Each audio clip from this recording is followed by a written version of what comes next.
आज से 6.5 करोड़ साल पहले पृथ्वी कुछ ऐसी दिखाई देती थी। जहां आप बैठे हैं वहां डायनासोर्स घुमा करते थे। समुद्र की गहराई से लेकर आसमान की चोटी तक 1 लाख किलो वजनीय जीव से लेकर 4 हाथियों से भी बड़े पक्षी तक हर कोने में बस इनका ही राज था। लेकिन ऐसा क्या हुआ कि सिर्फ चंद घंटों में इनका विनाश हो गया? हमारे पूर्वज ही जिंदा क्यों बचे और इंसान पृथ्वी पर कैसे आए, जानते हैं इस वीडियो में।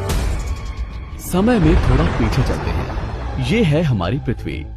उस वक्त ऑक्सीजन ज्यादा होने की वजह से 30-35 महले की बिल्डिंग जितने ऊंचे पेड़ हर जगह दिखाई देते थे और इनमें रहते थे डायनासोर। ये है 8 मंजिला ऊंचा अर्जेंटोसोरस। एक दिन में ये कई जंगल चर जाते थे। उस वक्त पृथ्वी कुछ ऐसी दिखाई देती थी। ये है चूने के रेगिस्तान, जहाँ लाखों सालों से बरसात नहीं हुई। यहाँ भी इनका बोलबाला है। ये है हमारा भारत, जो एशिया की तरफ बढ़ रहा था। उस वक्त भारतीय जमीन लावा से भरी रहती थी और यहाँ पाए जाते थे राजासोरस।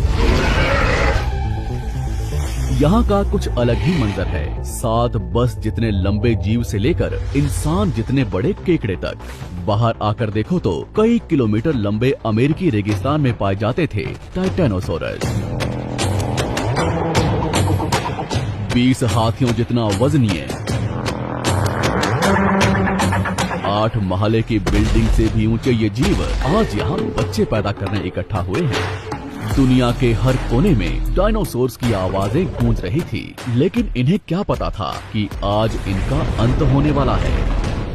दरअसल हमारे सौरमंडल में जुपिटर और मंगल ग्रह के बीच बहुत से उल्कापिंड हैं, जो सूरज का चक्कर लगा रहे हैं। अंत के 10 करोड़ साल पहले इनमें से ही 2 उल्कापिंडों के बीच टकराव हुआ और उसका एक टुकड़ा तेज गति से पृथ्वी की तरफ बढ़ने लगा। पृथ्वी के पास आते ही उसके कुछ टुकड़े चांद पर गिरे, मगर गति तेज होने की वजह से चांद का गुरुत्वाकर्षण उसे खींच नहीं पाया। पृथ्वी के करीब आते ही उसकी गति बढ़ने लगी। वातावरण के खिंचाव ने उसे जलाना शुरू कर दिया और वो 80,000 किलोमीटर प्रति घंटे की रफ्तार से पृथ्वी से टकराया।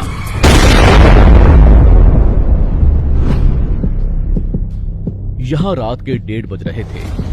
टकराने से 4 मिनट पहले पूरी पृथ्वी पर उजाला हो चुका था। इसकी चमक को देख नजदीकी जानवर अंधे हो चुके थे। गिरने से पहले ही वहां का पानी सूख गया। गिरते ही विस्फोट से निकली ऊर्जा आज के 10 करोड़ परमाणु बम के बराबर थी। इससे निकल रही 6000 डिग्री सेल्सियस की गर्मी ने आसपास के जानवरों को तुरंत भाप बनाकर उड़ा दिया। 150 किलोमीटर के दायरे की जमीन अंतरिक्ष तक पहुंच गई और अब तक सिर्फ 5 सेकंड ही बीते हैं। इस विस्फोट से जन्मी झटके की लहर 550 किलोमीटर प्रति सेकंड की रफ्तार से आगे बढ़ी। इसने पत्थरों को गोले की रफ्तार से उड़ाना शुरू कर दिया। आसपास की नदियां उल्टी बहने लगी। जंगल के पेड़ नीचे गिरने लगे। पहाड़ों ने दम तोड़ना शुरू कर दिया। इसके कुछ ही सेकंड बाद आई भयंकर गर्मी की लहर ने उड़ रहे पत्थरों को पिघलाकर लावा बना दिया। संपर्क में आने वाला हर एक पानी तुरंत भाप बन रहा था। समुद्र के अंदर उबाल शुरू होने लगा। पलक झपकते ही जंगल सूख रहे थे। जानवरों का शरीर उबल रहा था और अभी तक तो सिर्फ शुरुआत ही हुई है। टकराव से हजारों टन मलबा अंतरिक्ष में पहुंचा था, जो गुरुत्वाकर्षण की वजह से पृथ्वी के चारों तरफ फैलकर पृथ्वी पर गिरने लगा। उसमें भी आग लग रही थी और जहां ये गिर रहे थे वहां कई किलोमीटर तक विनाश हो रहा था। टकराव ने पृथ्वी को अंदर से भी हिला दिया था, जिससे कुछ ही सेकंड में पृथ्वी पर भूकंप आना शुरू हो गया। भूकंप की तीव्रता ज्यादा थी, इसलिए समुद्र का पानी जमीन में बैठे रेत से मिलने लगा, जिससे जीवों को घुटन होने लगी और वहां भी पतन शुरू हो गया। अभी सिर्फ 5 मिनट ही बीते हैं और बाहर जानवरों में भगदड़ मच चुकी है। घटनास्थल पर पैदा हुई गर्म धूल और मिट्टी तेजी से आगे बढ़ रही थी। बादलों में धूल जाने की वजह से इनमें बिजली गिरनी शुरू हो चुकी थी। इस तूफान के बीच आने वाले हजारों टन वजनीय जानवर और पेड़ हवा में उड़ रहे थे। कुछ ही देर में ये तूफान अफ्रीका तक पहुंचा, जिससे वहां के चूने के रेगिस्तान वातावरण में मिलने लगे और बादल जहरीले होने शुरू हो गए। इसके पीछे टकराव ने समुद्र के पानी को बादलों से भी ऊंचा उठा दिया था,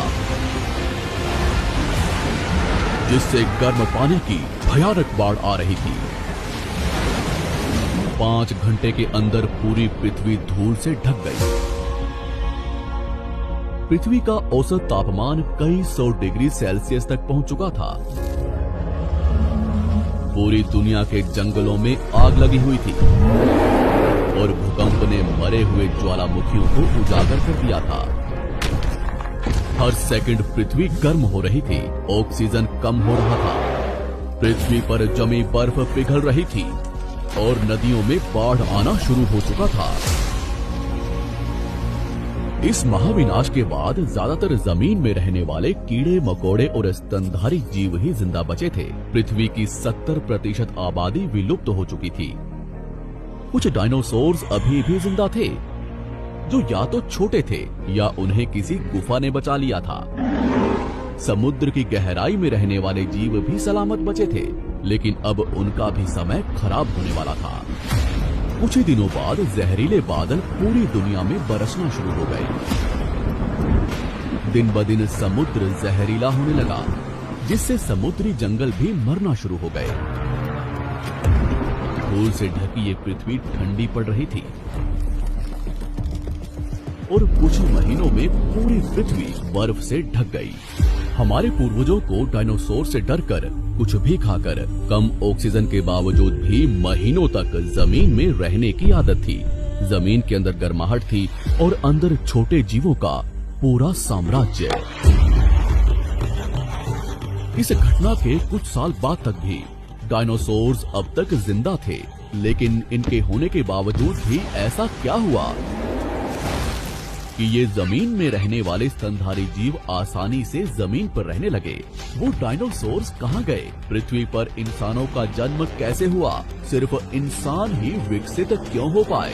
जानते हैं हमारी अगली वीडियो में।